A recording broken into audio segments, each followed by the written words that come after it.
Hello बच्चों, चलिए आज का हमारा प्रश्न है फलन x की घात 100 प्लस साइन एक्स माइनस 1 निम्न में से किस अंतराल में हाशमान है। हमें यहाँ से यह ज्ञात करना है यह फलन किस अंतराल में हाशमान है।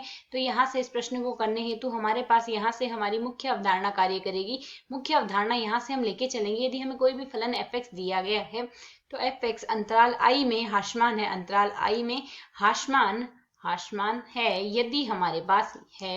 यदि हमारे पास f डैश x का जो मान आता है f डैश x अर्थात f का x के सापेक्ष जो अवकलन आता है वह 0 या 0 से छोटा आ जाए इस अंतराल I में। तो यदि हम यहाँ से प्रश्न में देखें तो f(x) बराबर हमें क्या दिया गया है, x की घात 100 प्लस साइन x दिया गया है, माइनस में दिया गया है 1। तो जैसा कि यहाँ से हम जानते हैं x की घात n का अवकलन यदि x के सापेक्ष किया जाए तो मान आता है n गुना x की घात n माइनस 1 और साइन x का अवकलन आएगा कोस x। तो यदि हम यहाँ से f डैश x ज्ञात करें यह आ जाएगा 100 गुना x की घात आ जाएगी हमारे पास यहाँ से 99 प्लस आ जाएगा हमारे पास कोस x। अब हमें यहाँ से यह देखना है यह मान किस अंतराल में ऋणात्मक आएगा। तो यदि हम यहाँ से ऋणात्मक जांच करना है तो हम जानते हैं हमारे पास यहाँ से जो भी विकल्पों में अंतराल दिए गए हैं यह 0 से π/2, 0 से 1 और π/2 से π अर्थात x का मान हमारे पास 0 या 0 से बड़ा है।